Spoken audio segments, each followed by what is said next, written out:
안녕하세요. 뿌리 깊은 나무 학원입니다. 안양예고 1학기 수학시험은 중간고사부터 상당히 어려웠고 기말고사에서는 그 부담이 한 단계 더 올라갔습니다. 중간고사는 심화 문항이 약 39%였고 기말고사는 47.8%까지 올라가면서 시험지의 거의 절반이 심화 문제로 구성됐습니다. 중간고사에서는 다항식과 이차 함수를 중심으로 복잡한 식과 그래프를 다루는 힘이 필요했고요. 기말고사에서는 순열과 행렬, 푸등식에서 조건을 빠짐없이 나누고 끝까지 추론하는 능력이 더 중요했습니다. 화면을 보면서 두 시험이 어떻게 달랐는지 살펴보겠습니다. 중간고사와 기말고사는 모두 23문항씩 출제되었습니다. 중간고사는 다항식과 이차 함수가 시험의 중심이었습니다. 대수 연산을 빠르게 처리하면서 방정식의 근이나 함수 그래프의 성질까지 연결해야 하는 문제가 많았습니다. 기말고사에서는 여러 가지 부등식 경우에 수와 순열 조합, 행렬 쪽으로 무게중심이 이동했습니다. 특히 기말고사는 심화 문제가 11문항으로 늘면서 고난도 문제가 시험 전반에 훨씬 촘촘하게 배치됐습니다. 그래서 1학기 전체를 보면 중간고사에서는 복잡한 식과 그래프를 끝까지 밀고 가는 힘이, 기말고사에서는 여러 조건을 정확하게 관리하는 힘이 더 필요했습니다. 중간고사에서는 다항식과 이차 함수가 각각 6문항씩 출제됐습니다. 두 단원에서만 전체 23문항의 절반 이상을 차지했습니다. 특히 다항식은 기본 문제보다 실력 문제의 비중이 높았고 2차 함수는 6문항 가운데 3문항이 심하였습니다. 2차 함수에서는 그래프의 위치 관계나 조건에 따른 변화를 해석해야 했고 2차 방정식에서도 근의 성질을 여러 단계로 연결하는 문제가 부담을 줬을 가능성이 높습니다. 중간고사 전체 심화 문항은 9문항 약 39.1%였습니다.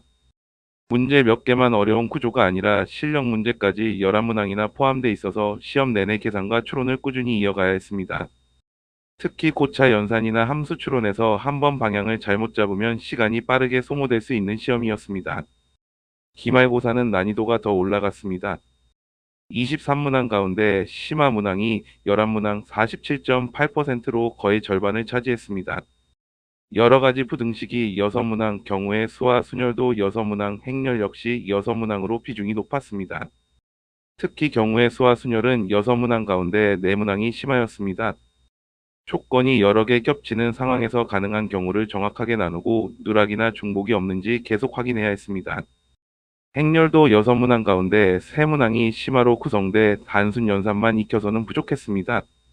부등식에서는 범위를 정확하게 구분해야 했고요. 중간고사가 복잡한 식과 그래프를 깊게 다루는 시험이었다면 기말고사는 여러 갈래의 조건을 끝까지 관리하는 논리적인 정확성이 더 크게 요구된 시험이었습니다. 다음 시험을 준비할 때는 중간고사와 기말고사에서 요구했던 능력을 따로 보완해 볼 필요가 있습니다. 다항식과 이차 함수, 방정식은 복잡한 식을 정확하게 정리하면서도 풀이 시간을 줄이는 연습이 필요합니다. 특히 이차 함수는 공식만 적용하기보다 그래프를 직접 그려보고 조건이 달라졌을 때 어떤 변화가 생기는지 비교해 보는 것이 좋습니다. 순열과 조합은 가능한 경우를 머릿속으로만 세지 말고 직접 분류하는 습관을 만들어야 합니다. 행렬 역시 기본 연산을 넘어 반복되는 연산이나 성질에서 어떤 규칙이 나타나는지 스스로 찾아보는 연습이 필요합니다. 그리고 기말고사처럼 심화 문항이 절반 가까이 나오는 시험에서는 시간 배분 훈련도 빼놓기 어렵습니다. 익숙한 실력 문제에서 시간을 줄이고 그 시간을 조건 분류가 복잡한 심화 문제에 사용할 수 있도록 실전 형태로 연습해 보세요. 이번 1학기 시험 치르느라 모두 고생 많으셨습니다.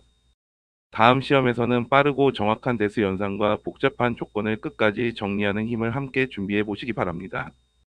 이상 뿌리 깊은 나무학원이었습니다. 감사합니다.